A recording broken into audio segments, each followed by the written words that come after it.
All right. All right. I think we are live. All right. Max, bright and early where you are. I appreciate your energy, man. How long have you been playing fantasy football for? I've been playing fantasy for about 4 years now, but kind of started out like everybody else, like in a work league where like really had no clue what I was doing. Bunch of yeah, where you were drafting like a quarterback with the first overall pick. Yeah, I think I took. Well, I actually think I took Josh Allen. That like Oh, first you year got he was lucky. kind of decent. Yeah, so I kind of got lucky. But I think I took like Patrick Mahomes like the third overall pick or something stupid like that. Well, it's funny you say that because, like, my first year of doing that, like, I did it with Peyton Manning, So, like, I took Peyton Manning, the fifth overall pick, and I'm like, wait a second. My team doesn't have any running backs. This is not, how did this happen? So, yeah, how old a guy are you? I'm 22, so I turned 23 in December, so still relatively young in the space for sure. Yeah, but man, the reason that I wanted to introduce you to see RotoWire, like I said, has been around for decades, and there's a lot of sharp players. We've had a lot of longtime subscribers, but I think that I'm big on TikTok. I'm I'm I'm always there. I'm looking at content, and immediately I was drawn to what you're doing over there because I think you get it. I think you get it over there, and we're going to talk a lot Yeah. about social media and fantasy football. Um, so how long have you been on? And for those who don't know, it's Max Jacobson, right? I said your hmm last name right. Yep. Yep. You said it And right. yeah, well, I think one of the best follows on TikTok and in social media and on Twitter, and not just because of fantasy football, man, but I like when you fight with people too. That's my favorite part. I think you have the fighting spirit. So talk to me about how you first got on TikTok and started building your social media following from there, and combine that with your love of fantasy football. Yeah. So, in all honesty, I remember like 2 or 3 years ago, I would like wake up in the mornings and I've always been super competitive. So I want to win anything I was doing. And it happened to be that fantasy football was something that like me and my work buddies and like a lot of my close friends were getting really into. And I was like, honestly, like the advice I'm getting from like these guys on YouTube and stuff like that, I feel like I could do that. I feel like I understand that just as well as they do. And I was like, dude, I don't feel like editing a 25-minute video though on YouTube where I'm going through my top 30 wide receivers for the week. Like I'm probably good on that right now. I don't want to go that deep. So then I was like, I can start making 1 minute videos on TikTok. Like, why not? It's super easy. And it just kind of blew up right away. I remember it was November of 2020. So I started making my first couple of videos and it was just like starts of the week, sets of the week, stuff like that. And on TikTok, it's just really organic and just really easy for the user to just blow up out of nowhere. So it just kind of took flight right away and then just grew a following. And then I was like, well, I probably should really, really make sure my content is decent. And I've always been one, like you said, I'm just always open to arguing and debating on things and just, I'm super like strong head and stuff like that. So I could piss off a lot of people. People can always really love it too, like kind of what you were mentioning. But yeah, that's kind of how I got started on TikTok. It's funny. You said that like you wanted to make sure you have quality because when you first start, you have that freedom. Like when you start any social media platform, you're like, I don't give an F. I'm just going to go out there and just say whatever I want. But as your following grows, you start feeling a little bit of responsibility to make it a little bit more, and you have that push and pull of good content versus who you truly are. So I think you found that balance. I think it's pretty funny. Because the battle I fight internally, and I think a little bit less now here at RotoWire was, what they say, like when I was like, oh, I'm going to start a TikTok account. This is about a year and a half ago, maybe a year ago. They said, oh, isn't that 15-year-olds dancing on? I mean, you mean that's the age-old app, but what they don't realize is that it's a wide open space for fantasy football. Yeah. So, and then Max is here to promote his draft kit, which we're going to go over. We're going to go over some players that he doesn't like versus the market, and he thinks are being overdrafted right now. And I love this list, and we'll go through some of those ranks. But I just want to find a little bit more. So, are you a full-time student? Do you work in fantasy football? Is your goal to be a full-time fantasy football content creator? What does it look like for you?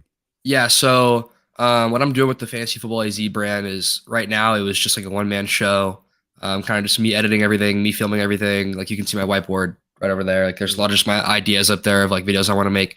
And going into like this next kind of season and this next year really of my life, I'm going into full-time content creation. So stuff on YouTube, stuff on Snapchat, working with like a full-time editing team. It should be cool. But yeah, I want to go into full-time content creation. I don't want to waste a following that I've been given, and definitely want to do something with it. But as for like jobs outside of that, I'm out of school, so I'm not in school anymore. I was in real estate school for a while, was pursuing that, but I don't, I'm not a huge, like I love sales. I'm really good at sales, but I don't love the business of it. So don't really want to go into sales anymore. So I'm going to do some fantasy stuff. And then I also work for a company called Young Life, if you heard of them. So yeah, I do that. But yeah.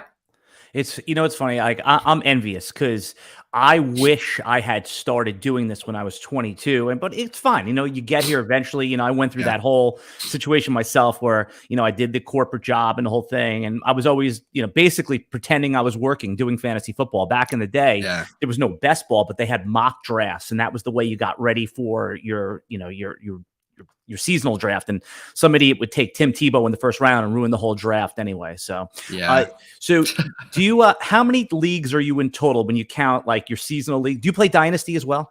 Yeah, I do play Dynasty. So I'm in 3 Dynasty leagues. I play everything except for auction, really.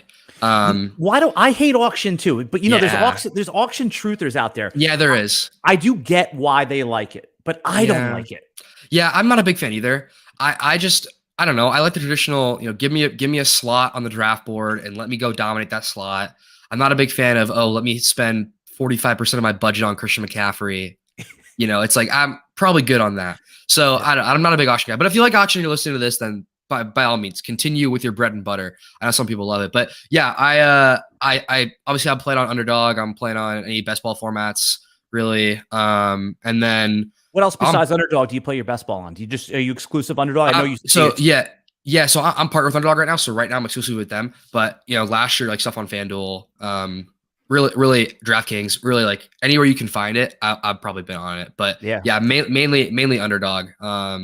Yeah, mainly Underdog. You know what's crazy about the Underdog? I'm going to get into some Dynasty talk and all that kind of stuff because originally this is a Dynasty podcast. But what we do is this time of year, when we hit into July, we transition over to a little bit more season long. So we dip back and forth. My true love is Dynasty. I'm one of those sickos that's in 28 Dynasty leagues. And it's honestly, it's too much. It's like I have a serious problem. I'm addicted to drafting. But that's what best ball was created for, right? Because we love to draft our teams. And what I've noticed about best ball, Underdog specifically, is that the ADP is so sharp now that it's so hard to gain an edge. So that's my first question to you is when you're drafting best ball, what do you think the edge is in 2022? What's your advantage versus the field? So like you mentioned, it's really hard in Underdog to find the edge because ADP is being updated every single day. So even players who are lazy, who don't want to like really be on top of things, the ADP is updated for them so often that they can just rely on picking the top rated player. So that's difficult, right? When you have formats like Sleeper and Yahoo and ESPN that don't update as often. So you can get away with finding steals there. But on Underdog, I think a little bit of it is like guys like, I don't know if you remember like the hype around Gabriel Davis when it first happened, but like his ADP was skyrocketing. I think he was like wide receiver 11 at one point. There's guys like that. Jesus, that's high. Yeah, he was really high at one point. And it was right after his 4 touchdown hype and playoffs and stuff like that. But like when stuff like that happens in Underdog and in best ball formats, specifically on Underdog, it's really easy to find an edge on the guys who everyone loves. So I'm avoiding those players, right? So if I'm avoiding guys like a Jalen Waddle, someone who's, I think he's like wide receiver 13 right now, or like a Gabriel Davis, or like a Michael Pittman. Like I'm just not in on Michael Pittman. Like guys like that, I think that's where you find the edge because everyone thinks they're a sharp who's playing Underdog. I think that's where you can find your edge. Is people who think they're sharps are skyrocketing the ADP of these players who are really mid, that you can find edges getting guys who are going to fall to you, like Marquise Brown, who's a solid value right now, like Deontay Johnson, guys like that who should be significantly higher than Jalen Waddle and Michael Pittman, but they're not. That's I like that.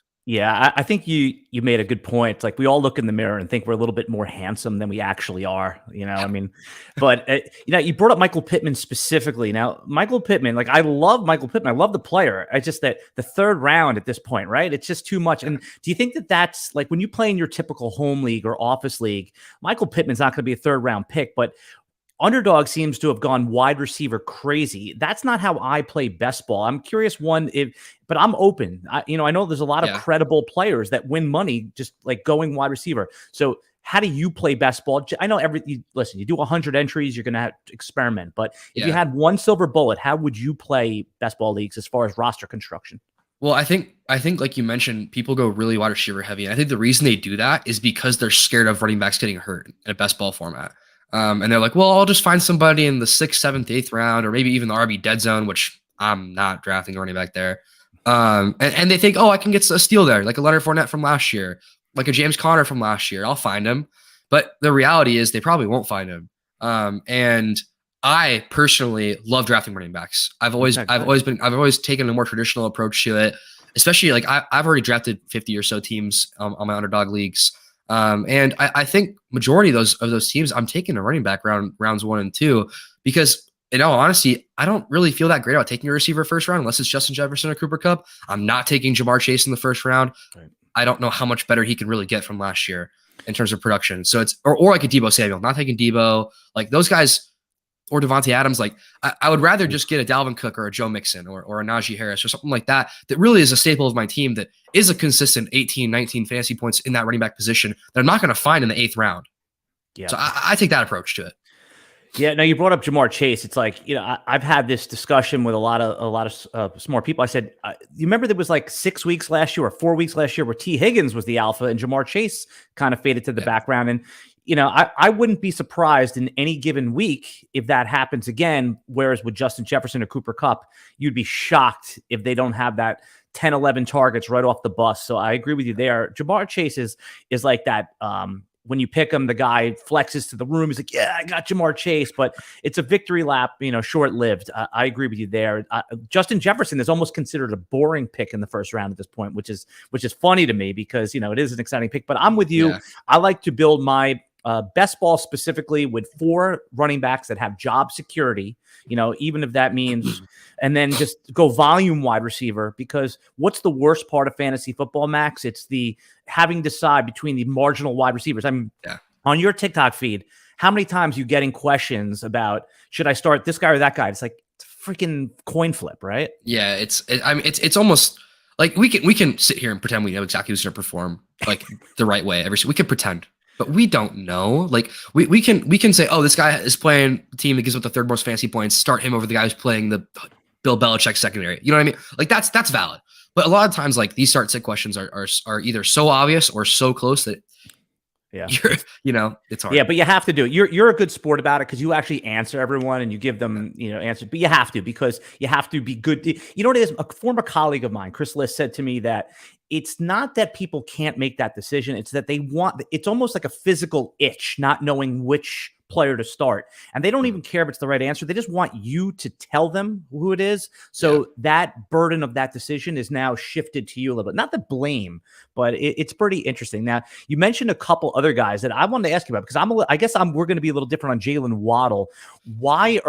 So where do you think right now he's being drafted in the underdog around the 3rd round? Tyreek Hill in the 2-3. I mean, you know, maybe Jalen Waddle sometimes gets pushed to the 4th. Why are you out on Jalen Waddle versus, you know, maybe versus the market? So with Jalen Waddle specifically, he had a year last year where he was not used to his skill set. If you watch him in college, you know he was one of those. He was a deep threat. He was a guy who you get the ball in his hands. He's a great deep threat. He was 20, 30 yards on the field. And they did not use him that way. They used him on screens. They used him in the flat. They used him in a lot of ways that it felt almost like a running back in a way, where like he was just catching short balls, and he had 109 receptions, something around there, over 100. And he was a PPR monster because of that, because he was used not how really his skill set is. Now you add Tyreek Hill there, you have 160 some targets coming in, which obviously he's not going to see all of that because you have 2 at quarterback. They're going to run the ball, blah, blah, blah. But Tyreek Hill is significantly better than Jalen Waddle, and Jalen Waddle is being drafted almost at where I have his ceiling. So in my rankings right now, Jalen Waddle is my wide receiver 24 on the year. Wow, that's low. It's really low. So you're not going to get him in any draft, basically. Pretty much no. And the main reason why it's so low, it's not that like a yardage thing or a receptions thing, because I have him at 85 receptions for almost 1,200 yards next year. It's a touchdown thing for me. I don't see him getting a lot of touchdowns, seeing a lot of touchdowns. I think Mike Gesicki's a better red zone threat than him. He has better hands than him. I think Tyreek Hill is a significantly better touchdown threat than him.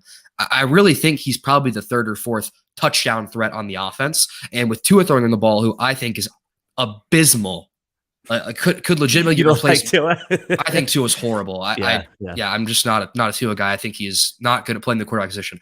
I don't think he'll score a lot of touchdowns. And the truth is, I'm not super high on Tyreek Hill either.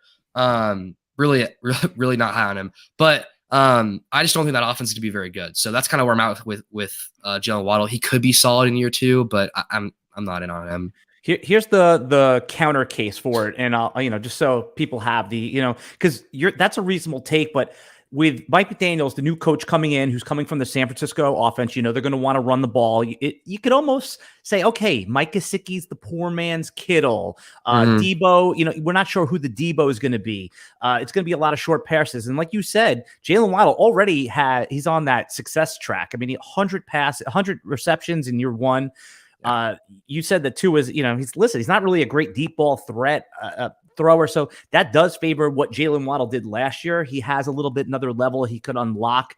I think Tyreek Hill is going to be a better real NFL player this year than he is a fantasy player. It sounds like we're both down on him. I have had so much trouble projecting him and Devontae Adams. I kind of help refresh the RotoWire rankings, and those two players, I just, I haven't taken them with Devontae going on the 1-2 turn, and Tyreek on the 2-3. Yeah. So I think that, listen, nobody thinks Tua, like if Tua ends up being Kirk Cousins or Derek Carr, huge win. I mean, that's his ceiling at this point, right? And there's a reason they brought in Teddy. If it's not going right and they're 3-2, bye-bye. There's no job security there. So I agree. I've said on my TikTok too that like I think there's a legit chance that Teddy could start at some point, even if Tua's healthy, like not even if he gets hurt. I mean, performance. And you because you know what you're getting from Teddy Bridgewater. Like you do know it's like it's a very average, like make the easy pass, super accurate, won't turn the ball over a lot. Like you know what you're getting. Like, you can win games with Teddy Bridgewater, but with Tua, like he will throw games away and will destroy your team internally. So like if he's playing horrible come week 7, 8, 9, I don't see any reason why they don't make a playoff push with Teddy. So that also is in my consideration of why I don't love Jalen Waddle and Tyreek Hill this year. But yeah, I'm with you there. I actually do like Devontae Adams though. I like Devontae Adams this year. You like him where he's going at the, like you would take him if you were picking on the hook on the 12-13, you would take him there? I would take him on the back end. So in the second, if he was there, like with my first, second pick, the second round, I'd take him there. But I'm not taking him first pick. Yeah, no, he's going on the 12-13. Like if you want him, you need to take him on your either pick 11 or 14 or in that zone right there. And again, as more casual players come into the draft pool, he's still a name brand. He's still Devontae Adams. That whole Derek Carr was his teammate. It's like funny. It's like people from 10 years ago. I mean, who knows if that chemistry is still there? All right, let's stick with the Raiders for a minute because I think the Raiders are one of the most interesting teams this year. You have Josh McDaniels coming over from New England. I'm interested to see what this offense is about. They just gave Hunter Renfrow a nice little contract. I saw that. Yeah. Yeah. So, I mean, to me, he's going to be involved in the game plan. Everyone thinks Darren Waller is a good player. So we just don't know what that target distribution is. So give me your feeling on what you think the target distribution will be in Las Vegas. Yeah. I think the Vegas offense is really hard to project. Similar to kind of like, for me, the Packers offense is also really hard to project too for fantasy. Like the Raiders are just difficult because you have a guy like Devontae Adams who we can pretty much assume he'll see 140, 150 targets. That's not crazy to say that. I mean, I wouldn't be surprised if he saw 170 really with Derek Carr. But you have guys like Hunter Renfrow was wide receiver 10 last year. You have a Darren Waller who's coming back fully healthy, and Josh Jacobs is a phenomenal player in my opinion. He was a great pass catcher towards the end of the year last year. So there's a lot of mouths to feed. So when I'm looking at this Raiders offense kind of as a projection, almost like an outlook for fantasy football for 2022, there's two guys I really like. That's Josh Jacobs and Devontae Adams. And there's two guys that I'm not so kind of meh on. That's Darren Waller and Hunter Renfrow, which I probably will not have any shares of either of them because Hunter Renfrow is going to go way higher than I would want him because he was wide receiver 10 last year. And then you have Darren Waller who's going in that like late round 3, early round 4 kind of area. And that's not really something I'm super high on. I don't really love that all that much for him and how he looked last year. He had one really amazing week 1 where he had 19 targets and 100 yards. That was incredible, but then he fell off the face of the earth after that, even when he was healthy. So I think we could see a huge year out of Josh Jacobs, like maybe even like an 18 touchdown year on the ground because of how good the offense I think is going to be and how many close games are going to be in that amazing division and the AFC being phenomenal. And I think Devontae Adams will be phenomenal. I think in my rankings, I have him at a little over 1,400 yards and 13 touchdowns. So I think he'll be great. I don't think he sees like that much of a drop off, even though it is Aaron Rodgers to Derek Carr. I still think he'll be this phenomenal fantasy football player, but Hunter Renfrow and Darren Waller are just really not that interested in this year. I'm here with Max Jacobson, and you should follow him on Twitter at FantasyFootballAZ. That's for Arizona. I like when people think it's FantasyFootballAZ, right? I mean, it's pretty obvious what it was there. Yeah. If you're not already following him on TikTok, I think one of the best follows on TikTok, and he's fun to watch and the content he puts out. Just everyone remember, this podcast is brought to you by Dynasty Owner. Do you love fantasy sports? Are you ready for a new challenge this year? Dynasty Owner is the new way to play fantasy football with real NFL salaries, adding strategy of running an actual franchise. Dynasty Owner provides a unique, challenging experience that will test your skills as an owner and general manager. You have a complete control over your team's future. You can build through the draft, make trades, sign free agents, and manage your team salary cap. Can you create a dynasty of champions? Sign up now, dynastyowner.com, and start building your dynasty today. A lot of these, I'm very grateful that Dynasty Owner is sponsoring us, but it almost seems like they're complicated, but their pitch is that they're not complicated. So I checked it out the other day. It's pretty cool. So I urge everyone to go over there. It's just as easy as running your seasonal league. And as you evolve as a player, you want to get involved in like one of these more complex, nuanced leagues. I certainly recommend it. All right. I'm here with Max. We're talking about overrated players. And the one that I couldn't wait for this. I put him on the cover of the thumbnail is you're not drafting Joe Burrow this year at QB4, QB5, QB6. State the case.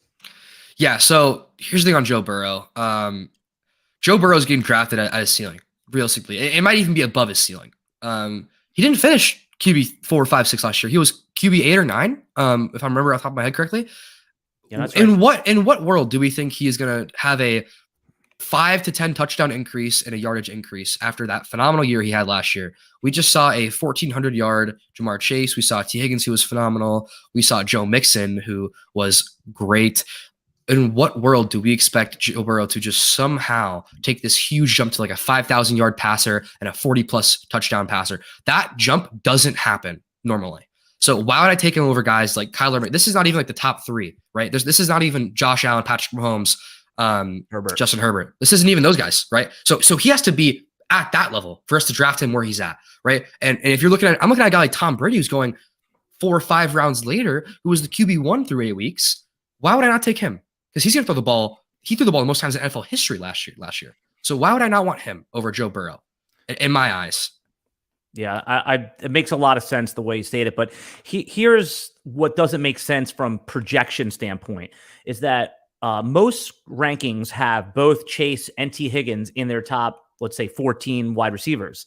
If there's 2 top 14 wide receivers, Burrow has to, I guess, like you said, QB8, but not QB5, QB6 where he's going. And you might say, what's the difference, QB6, QB8? There's a difference. Sometimes it could be a multiple round difference. I mean, personally, I'd rather have Jalen Hurts. I feel like his job is secure for this year. I mean, it's not going to be Gardner Minshew this year. In Dynasty, it's a little bit of a different story as it's a year-to-year proposition. The next player I wanted to ask you about is now, obviously, this is all suspension dependent, but you had Deshaun Watson as your number 4 quarterback. Now, it makes sense, but where are you at on? I mean, if you're drafting today, you can't take him as the number 4 quarterback, right? Yeah, no. So like my rankings for that specifically was if he plays 17 games, which he won't, and we all know he won't, right? He's gonna get suspended. And with these latest allegations, it seems like he'll get suspended for a pretty significant amount of time, probably upwards of a year. You think a year? I think he'll be suspended for I don't know about a year because I would hope he gets suspended for at least a year. I would hope. But the reality is he's probably not. So I would say if I were to predict it for accuracy, I'd say he gets suspended for eight games. Yeah, 10-game suspension, reduced to 8. See, it's funny. I said they're going to come hard. They're going to come with a full season, and then it gets reduced to 8. So I think we're saying the same thing here. So if you're projecting him for 8, all right, in a single quarterback league, you can't even draft him. But what about if you're playing in a Superflex league? Can you sneak him in on the end of your roster if you have to hold him? I think if you can get him in like the last 5 or 6 rounds, then yeah, sure. Like that's fine. Cause then you can afford to basically say that pick isn't going to give you any value for the first half of the season. But unfortunately in a Superflex league, he's probably not going to go in those final 5 rounds. He'll probably go in the first 5 rounds is probably where he's going to go. So there's really no value, I don't think, in drafting him in Superflex leagues. And in Dynasty leagues, he's probably a buy because of, I doubt he never plays football again. That's probably a very low chance. So I'd probably want to buy him. You see that take out there. He's never playing again, right? I mean, I I always where there's talent, there's always tolerance from teams, and he's being paid anyway. I'm always buying guys like that. I'm buying the year Tyreek Hill was accused, the year Kareem Hunt. I'm with you. I'm always buying there. You have I don't want to make this a Tua podcast, but you have him at 32. Come on, man, 32. Yeah. I have Tua low. I genuinely think Teddy Bridgewater is better than him. So I think that's why I'm so low on him in my rankings, is because I don't think he'll start all 17 games. So I could not urge people to not draft him any harder. I don't think there's a legit chance that he can start all 17 games. I don't think he's good enough. I think he's going to perform at a really low level. The AFC is so good now that if you're not performing, or if you're not doing what you need to do to win, you're going to get benched. And unfortunately, I think he's horrible. So I don't think he'll start all 17 games. Yeah, and that's that's good. I mean, listen, if he doesn't, then it's then you're there. I like that. All right, a couple other guys I want to ask you about. I'm here with Max Jacobson, and we're talking about players that are getting overdrafted right now. You're going to give a heart attack to my Dallas Cowboy friends having Dak at 14. I still think he's an elite quarterback. What is it about that you don't like him for fantasy this year? It's not that I don't love Dak. I mean, I like Dak. I think he's a solid quarterback. You saw him at QB 14. I have him at 4,500 passing yards, 30 touchdowns this year, 8 interceptions. So a really great year, like a really great quarterback year, actually. I just think this 37 touchdown year he had last year is somewhat of a fluke. I mean, we all saw him throw 5 touchdowns against the Eagles in the final game of the season where they had third stringers in. So, the NFC also, every team got better around him, right? Washington has Carson Wentz now. The Eagles had maybe the best offseason out of anybody. Maybe outside the Jets and the Ravens had really good off seasons too. But this NFC has actually got a lot better, and it was really bad last year. So I think really it's not that Dak's going to be bad. I think he'll have a really great year. I just don't think he has any rushing upside, which is why you're really relying on passing yards and passing touchdowns. I think he takes a little dip from that 37 touchdowns to 30. And yeah, that's kind of where I'm at with Dak. Yeah, you remember when Dak used to be good for about 4, 5, 6 rushing touchdowns a year. Mm-hmm. I'm thinking maybe there's a possibility, and you're right. That's basically evaporated last year. You can't bank on any of those.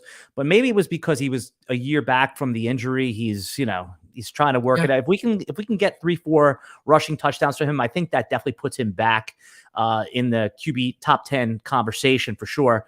All right, so again, Fantasy Football 101 in single quarterback leagues, you wait for quarterback. I mean, I'll never have Patrick Mahomes or Josh Allen on any of my competitive teams for the reason that I want to take players in the second, third round. So every year there's that Josh Allen in the 10th, there's Lamar Jackson, there's Jalen Hurts. Who is it this year? Who's the player that you're in the 8th round, 10th round that you're like, bingo, here, I got it?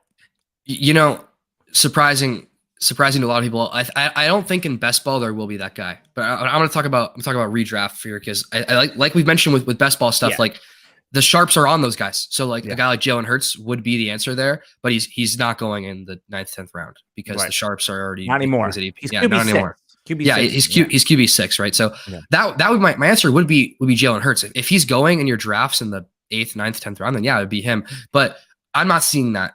So I'm gonna go Tom Brady though. That's where I want to be out with that. So isn't that crazy that he's the sleeper quarterback? It's crazy. It's ridiculous, is what it is. But you're right. I mean, when you throw the ball the most times in NFL history last year, and you're gonna throw for 5,000 yards, you're gonna probably throw for 40 touchdowns. You have Mike Evans on your team. I mean, the situation is phenomenal, right? He's in a phenomenal situation. He's still an elite quarterback in the NFL. He's gonna throw the ball a crap ton. He's gonna throw for a lot of passing yards and a lot of touchdowns. So I'm gonna go Tom Brady there, but I don't think there's that traditional 8th, 9th round, 10th round sleeper quarterback that'll finish as QB1 or top 5 quarterback that has rushing upside. We don't have that this year. Like we usually do, like Jalen Hurts. Last year really is what it was last year. People will tell you it's Trey Lance. It's not Trey Lance. I'm not drafting Trey Lance at all. But you don't like him for fantasy? I mean, just what is it about him? Because you could certainly see that there's rushing upside there, theoretical, but we also saw what happened to all the rookie quarterbacks last year. It's like, I mean, I think a lot of the my concerns I have with Trey Lance is Jimmy Garoppolo is better than him. And I mean, that says a lot because Jimmy Garoppolo isn't very good. Right, okay. And I still think Trey Lance will start no matter what, but I just really don't see Trey Lance having this phenomenal year. I watched film of him last year and just the 3 games that he did play significant snaps in, and just every ball was a duck. It just didn't look good. His mechanics looked sloppy. He has rushing upside, sure, but if that rushing upside, and it means something for fantasy, right? He in my opinion, I think he's like probably the 25th, 26th best quarterback after next year. That's where I think he'll be, not fantasy wise, just like NFL rankings. But he's my QB 15 though. So we see a lot of times in fantasy football, bad players are better than they actually are because it's fantasy football. So I think that's how it'll be with Trey Lance. I have him over Aaron Rodgers, who I have at QB 16. I think he'll rush for like 600 yards and 4 touchdowns and be great on the ground. I just don't think he has really much passing upside. Wow, you would set the Dynasty community on fire. I mean, Dynasty, he goes in the Superflex leagues, he goes on the 1-2 turn. Yeah. And I never understood that. You know, I love getting the shiny new toy just as much as everybody else. But when you're passing on all-timers like Russell Wilson, Matt Stafford, just because, you know, Dynasty players, the one thing they overvalue they undervalue is youth. They overvalue youth and undervalue seasoned veterans. I mean, you have to see some of my Dynasty. This is, I think, the edge in Dynasty is to look at the Dynasty ADP and compare it to the redraft rankings. And when you have a chasm, like a player like Mike Evans, who's wide receiver 9 in redraft and he's wide receiver 25 in Dynasty, that's, you know, those are the must-buy players because Dynasty. Yeah, and I love Dynasty. I'm in 2 Dynasty leagues, and I think my like number one thing that I've noticed with Dynasty is people are obsessed with selling their really good players and buying really young guys who haven't proven anything. Right. And what they find themselves is they never win a championship. And they find themselves in this cycle of, oh, I'm going to buy the young player and I'm going to win in 2 years from now, which is cool. You can have that strategy if you want. I'd rather win a ring though. And I can do that with Matthew Stafford on my team and Mike Evans on my team right now. Yeah, it's funny. There was a poll on Twitter maybe a year ago, and it said, what's your favorite part of Dynasty Fantasy Football? And the choices were winning, trading, acquiring draft pick. Dude, only 37% of people said winning. Yeah, it's like, I mean, you know, like I saw Cooper Kupp in a Dynasty League traded for Kadarius Toney, Amon-Ra St. Brown, and like a future first. It's like, what are we doing? Yeah. I mean, we could, first of all, who knows if the Dynasty League is going to be around in 5 years, 3 years? Yeah. You know, I mean, these things do fall apart. And listen, we could all be dead in 10 years. Who knows, right? You know, I mean, the world is unpredictable, right? Yeah. So, I agree. Go and just win now. Obviously, you don't want to be frivolous. You treat it almost like a financial portfolio. 50% of your players should be win now, maybe 25% upside, and another 25% could be totally speculative guys. Yeah. Speaking of speculative guys, we're playing a lot of best ball right now. Who are the most common question I get now is, who are some of your favorite, like round 15 through 20 guys that, you know, you think have a chance? So who are some of the players when you look at your rostership ownership levels that you're just like, oh shit, I got too many of these guys already? I think the number one guy that I think about when I think of like late round guys who I'm going to own a lot of is, number one is Jalen Tolbert. Mm-hmm. I absolutely love Jalen Tolbert. I have him in every single Dynasty league I can possibly think about. I mean, I love him. I think he's a really phenomenal player. I think he's a great receiver. And I think he's in for a high rookie target share right away. Yeah. So he's a guy that you can get in rounds 15, 16, 17, 18, and he's going to be the wide receiver 2 for Dak Prescott right away. Michael Gallup has that ACL injury. Dalton Schultz is, you know, someone you think about, but again, it's a tight end, and he's probably a better receiver than he is tight end, but it's Dalton Schultz though. And he's in for a high target share right away. So Jalen Tolbert for sure. I think he could end up super high on my rankings. Someone who could end up, you know, by this time next year, looking at him as like a top 20 guy. So Jalen Tolbert's one of them for sure. Yeah, Jalen. We'll get to the next part of the list, but you said Jalen Tolbert. Yeah, it's almost like if David Bell, the rookie that's on Cleveland Browns, if he was in Dallas, people would be really excited about him because it's Tolbert. He went to a smaller school. He's kind of off the radar a little bit. I like that call a lot, and that must mean. And I want to get back to some more of your late picks, but you must think CD is just in for an epic smash this year, right? Yes, CD's my wide receiver 3 or 4. Wide receiver 4. I have him going for 120 receptions for 1,510.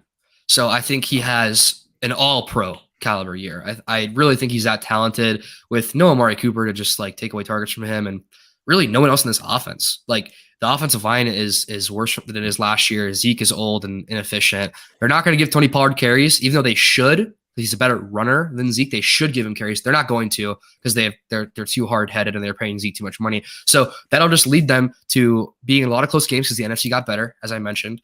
And who are they going to throw to? They're going to throw jump balls to CeeDee Lamb all day. And yeah. It's if people that are regular listeners to this podcast just know that you might have triggered me with this Zeke conversation. So we're going to take a quick break, and we come back. We're going to talk about Zeke versus Pollard. We'll be right back.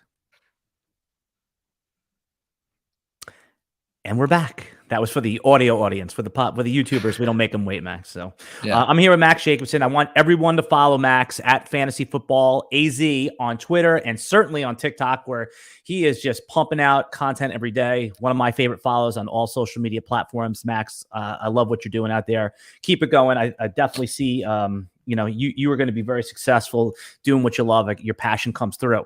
We're here with Max today, though, to talk about some of his overrated players for fantasy football, a little bit of dynasty talk, but a lot of best ball and redraft.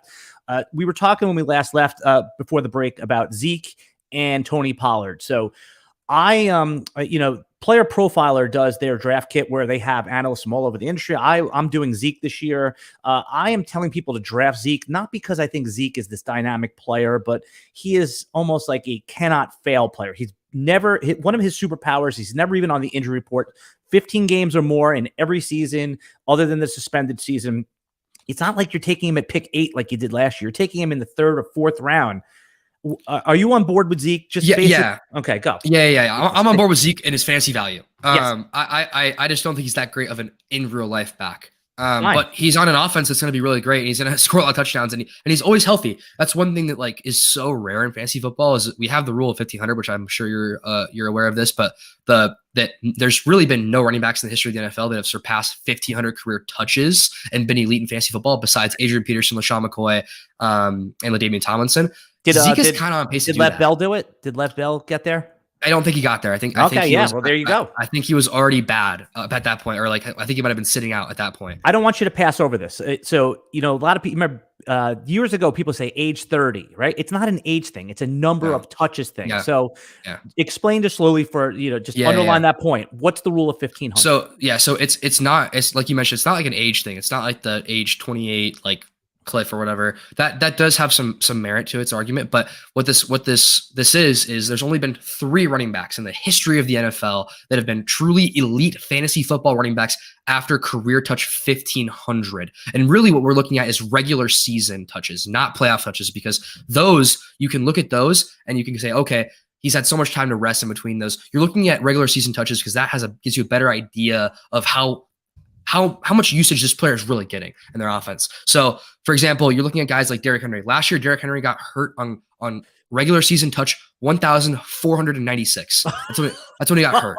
So yeah, you have stats like that, right? So it's 1,500. So if they have over 1,500 career touches, odds are they're going to fall off a cliff in terms of production, efficiency. They're going to get hurt a lot more, which is sad to say, but it's the truth. So there's only been 3 guys that haven't done it that have surpassed those numbers, being LT, AP, and LaShawn McCoy. Now, Zeke is one of those guys who is already past 1,500 touches because he's had so many over the course of his career, and he's been pretty good. So he could end up being the 4th player if he's really good this year.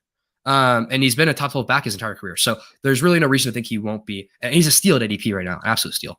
Right. You don't, and there's the, I would say there's the case for going wide receiver early at the back end of the 1st round. So if you want to take Devontae out, your 2 favorite receivers, let's say, it's AJ Brown or whoever it is, your 2 receivers, then you could still get who's probably going to be an accumulator RB1 in the end of the 3rd round. Again, it's people rightfully like Tony Pollard. Tony Pollard's likely to be used a little bit more as an actual receiver in the slot this year. So I think you could, he's a decent fantasy pick, but if you think about it, this is year 4 for Tony Pollard, and how many clear-cut starts has he had? I mean, were you like, okay, he's 2, 1? Maybe. I mean, you haven't, right. And I mean, maybe you used him as a flex in a desperate spot. So I always think that he's a little bit of a roster clogger. Yes, he has that major upside should Zeke go down, but again, that's one of his superpowers. I love the Derrick Henry right on the number thing, though. That's wild, man. All right. So we're talking about some overdrafted players. For me, I think the obvious ones you hit on Chris Godwin and Michael Gallup. I mean, these late season injuries, man, when I see people take them in best ball, I'm just like, oh, thank God they're out of the way. You agree with that, right? Those 2 guys, it's for best ball, you can't even roster them. I mean, Michael Gallup is someone you can maybe get roster because he's so late that you already have filled out a solid roster at that point, hopefully. But what's the upside there though? What is it? If you draft him at wide receiver 40, and he comes back and he averages 11 fantasy points a week, which is probably realistic for him. What value did you really get out of that pick? And as for Chris Godwin, he tore his ACL in, was it week 14? It was late. It was late in the season, man. I don't see an excuse of taking a guy who tore his ACL, has had any problems in the past, had an injury history. I mean, he's had a borderline. He's been borderline injury prone. He's getting that tag pretty soon here. So it's like, at what point are we going to be like, okay, we can't draft these players because of that? And especially a guy who tore his ACL in week 14, he's not going to be back until week 10 at best, probably. Yeah, we're not going to see him before Halloween, and I would say Thanksgiving. But it seems like people, do you know this? You get so many injuries that find you during the year. There's no reason to start your team with an injury. That's why I'm always fading the injury guy. You know, last year Michael Thomas, this year Michael Thomas. I mean, you know, I don't even know what's happened with that guy. So let's talk about the Saints for a minute. I mean, Michael Thomas certainly qualifies with our theme here as overdrafted players. Yeah. I mean, which one of the Saints pass catchers are you going to be interested in? Yeah, I'm like notorious for not liking Chris Olave. That's something I've gotten a lot of heat for on TikTok. Is I made a video where I don't think he's all that great. Oh, I saw it. Why don't you like him though?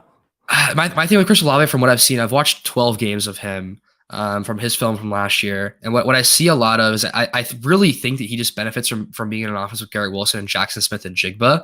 And in all honesty, how can a college secondary keep up with that? They can't play man. They can't. I mean, you can't with a team like that. You have Trevion Henderson, who is obviously we love him in Dynasty for 2024. But I mean, he's a guy who is really phenomenal too. So it's like I'm looking at that offense and I'm going, okay, no team can play man, and if they are, he's going up against CB3s. And he's really great in zone. Like that's something I've always give Chris Olave credit for. He's really great in zone coverage. He eats in zone. He understands it really well, but he doesn't make catches outside of his frame. He's kind of he is bigger when you look at him. No yak. He plays. Yeah, no yak upside. Yeah. I think he has average at best hands. Not a big touchdown guy. I don't know. I don't see the upside there for fantasy. I think he'll be like at best a decent wide receiver 2 in the NFL. As for Michael Thomas though, with what you're saying about injury stuff there with him, like we haven't seen him play in 2 years. He's had a medial ankle injury that's had him out for 2 years. That's a problem, and that's something that doesn't just go away. So I don't see any real reason you could justify drafting him unless he's like wide receiver 30 off the board, which like maybe there's some upside there because last time he played was wide receiver 1. But I just don't see the reason. And like you said, picking a team that already has injuries, we're gonna have injured players. Why would I start my season with players who are not even gonna play?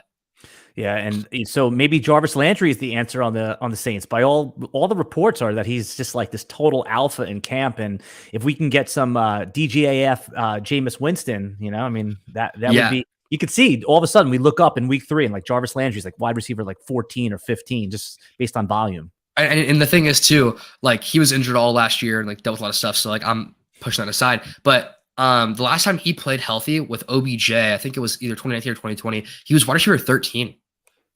He was like actually phenomenal. So I don't see any reason why he can't be decent this year with Jamo, who will air the ball out. It's just an injury thing. Can he stay healthy? He is getting older. But he has a path of targets right away. I think he's probably on equal playing field with Chris Olave in terms of like target share, like right away. And then I think obviously MT, if he's healthy, is the wide receiver 1. But like he could still produce. Yeah. So one of the things that, you know, we talked about a little bit earlier is that, you know, ADP is so sharp this year that even casual drafters could just walk into their home league in August, draft ADP, and have a pretty good team. And that's one of the knocks on fantasy football is that, you know, that's why I prefer 3 receivers, 2 flex, super flex. The more starting positions, definitely the more skill is involved. A couple, you know, quick questions is, are you a kicker and defense guy, or you'd prefer not to have them in your redraft leagues?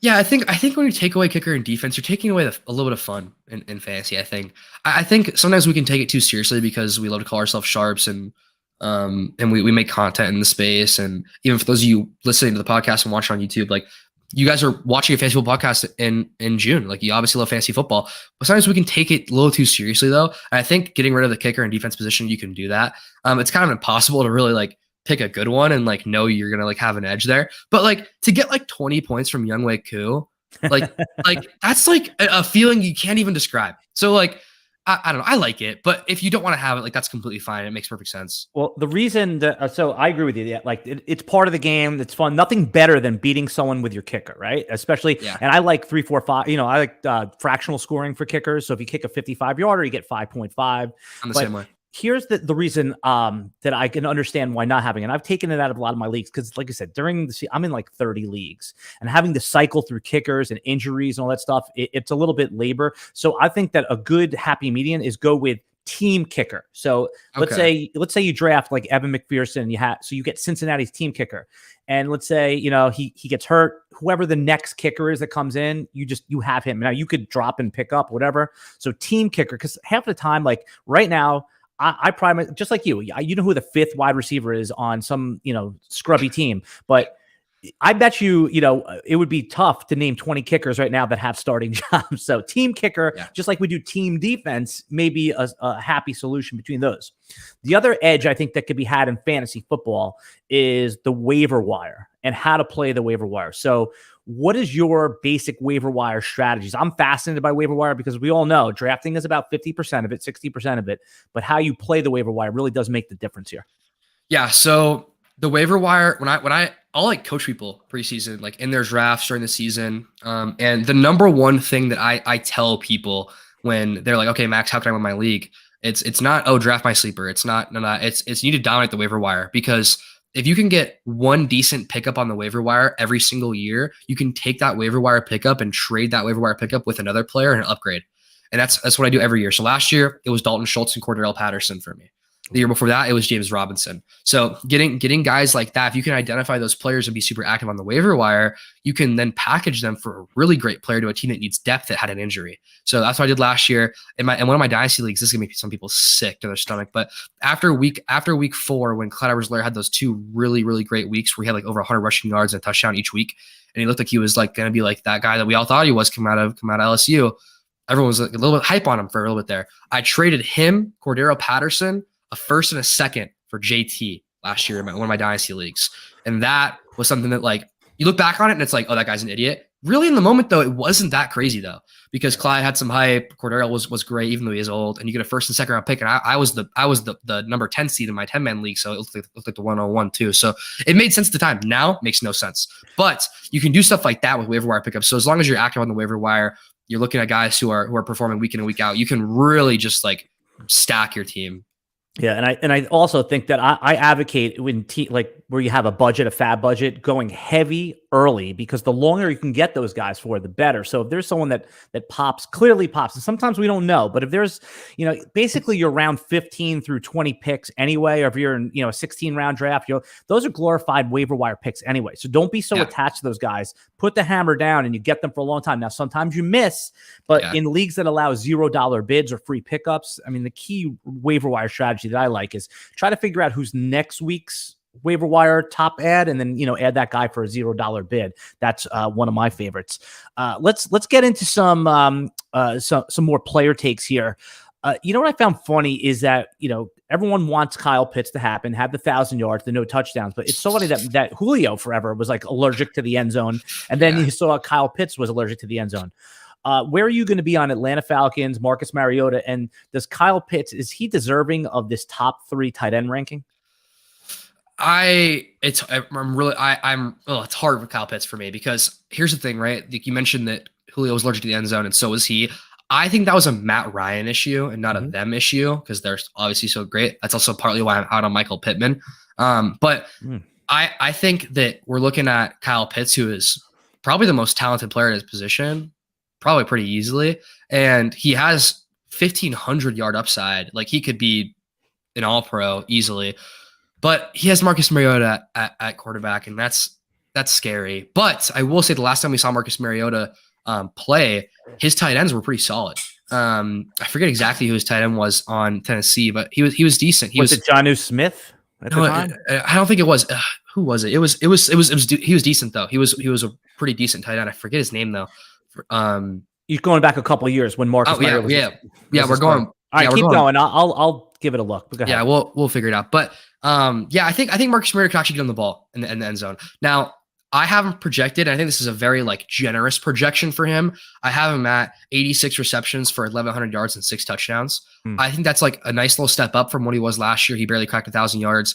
I don't think he'll have this insane year. And I think honestly at ADP, I think he's a bad pick.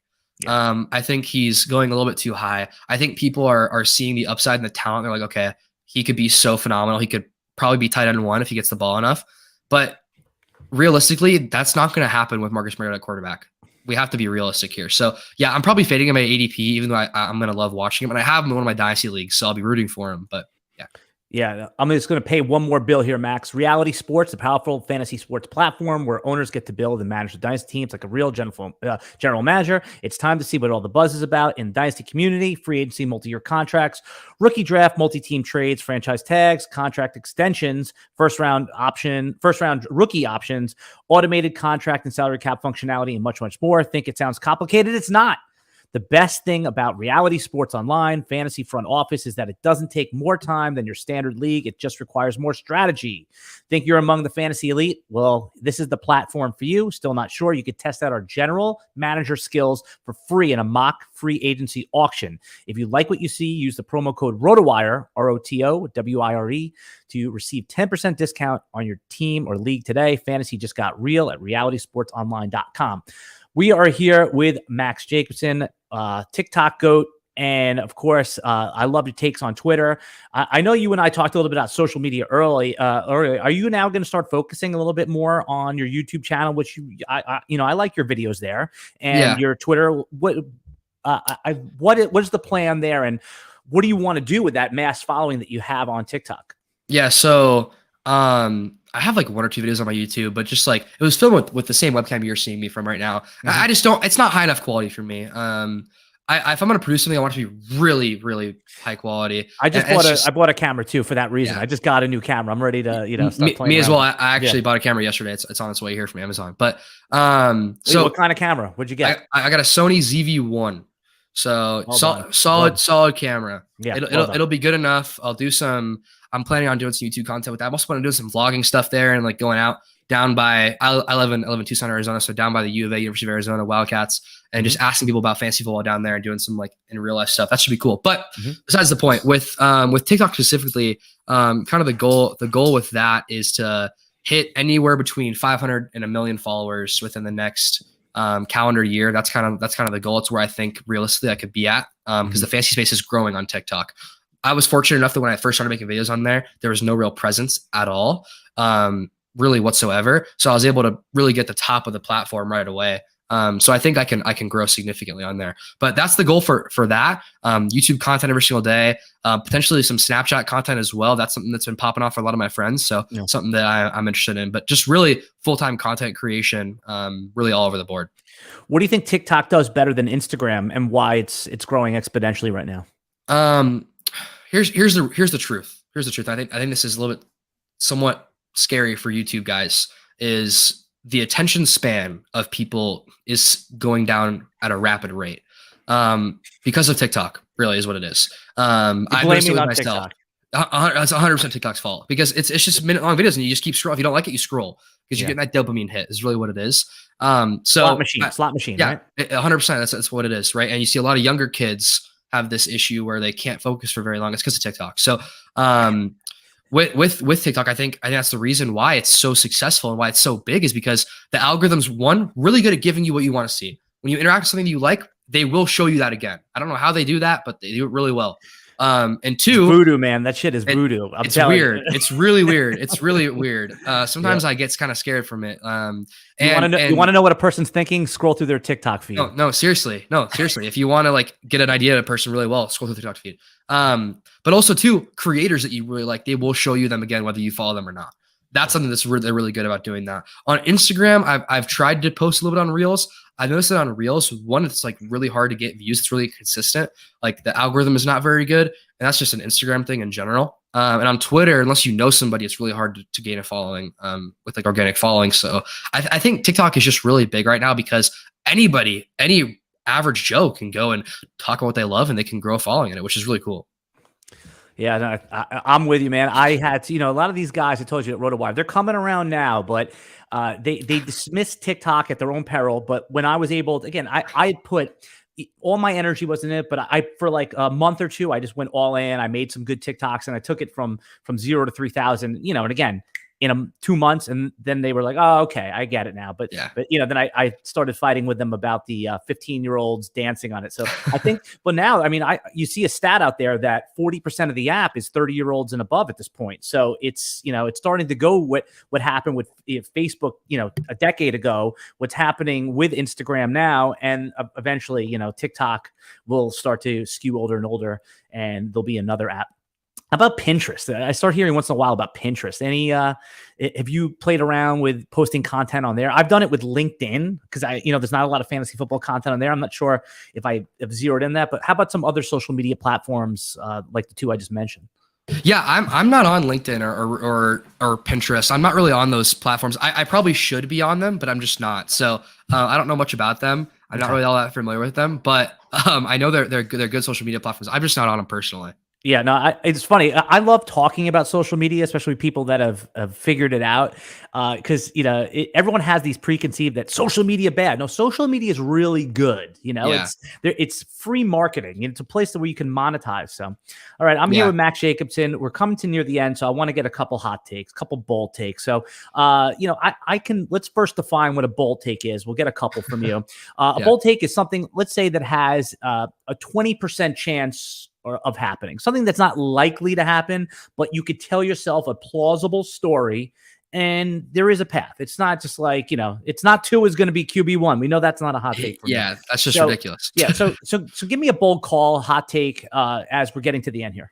Okay.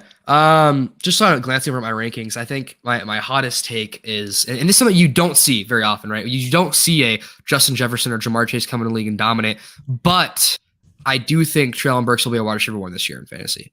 That's kind of my number one. I think he has almost the exact same skill set as AJ Brown. Take away the great route runner aspect of it, he's just not a good route runner. Everything else, though, they're almost the same player. Great yak guy, almost like what could be a top 5 yak player like year one. It looks like with how talented he is, and he has phenomenal hands. He's huge. He's really fast in game. People will show you his 40 and say he's not fast. Go watch any game he played. Go watch him against Alabama. He had 2 touchdowns, 180 yards. Like he's a phenomenal player. I think he'll be a top 12 fantasy receiver this year. He's my wide receiver 10, wide receiver 11. I have him at 76 for 1,109 this year. I think he'll have a phenomenal rookie year. I don't think it'll be the caliber of Jamar Chase or Justin Jefferson, but he is probably one of my guys who I'm drafting literally everywhere.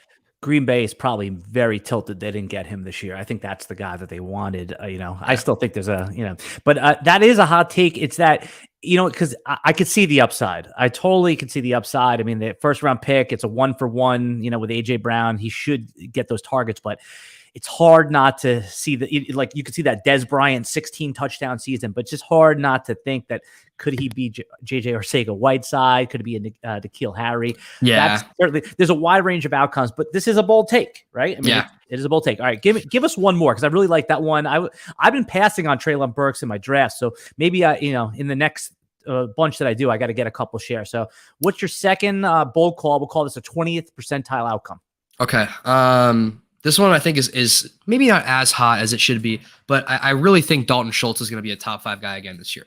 Oh, I have him as tight end 4, so I'm with you here. Yeah, for me, he's tight end 5. He's right outside of Kittle, Pitts, Andrews, Kelsey. Mm-hmm. But I could see him finishing higher than Kittle just because it's George Kittle and he doesn't ever perform to his talent. Yeah, and injuries, and Kyle Shanahan doesn't want to use him for whatever reason. Who knows? And Trey Lance is going to tuck the ball a lot and run versus Jimmy Garoppolo, who will just throw a dump off. Mm-hmm. So I think Dalton Schultz will be phenomenal, like maybe one of the best values in fantasy football. I could even see him finishing top 3, only outside of Travis Kelce and Mark Andrews. I think in this offense, we could see him hit 1,000 yards. He's probably a better receiver than he is tight end. He's a great yak player. He's got good hands, good red zone threat. I think him and CeeDee Lamb are probably my 2 biggest buys really across the board in Dynasty.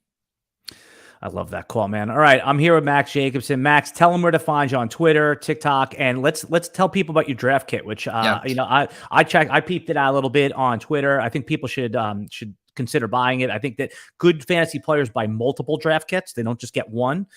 And if they take their league seriously, and if you're in a bunch of leagues, I mean, a couple bucks here, a couple bucks there. So give all the promo. You got a minute to tell everyone what the promo is. I will. First off, I appreciate you guys having me on. Definitely didn't want. It's not just to come on just a promo because I just like talking fantasy. So I appreciate you guys having me on. But yeah, on TikTok it's FantasyFootballAZ. On Twitter it's FantasyFootballAZ. So no foot in there, but FantasyFball. Everything's linked in the video too, just so you know. Yeah, sweet. So yeah, you guys can check it out there if you want to check it out. If you don't, by all means, just keep listening to the RotoWire podcast and stuff like that. But yeah, for the draft guide, what I did is I took a month or two to really just write out a couple guys I like. So there's about a breakdown on 20 different players in there.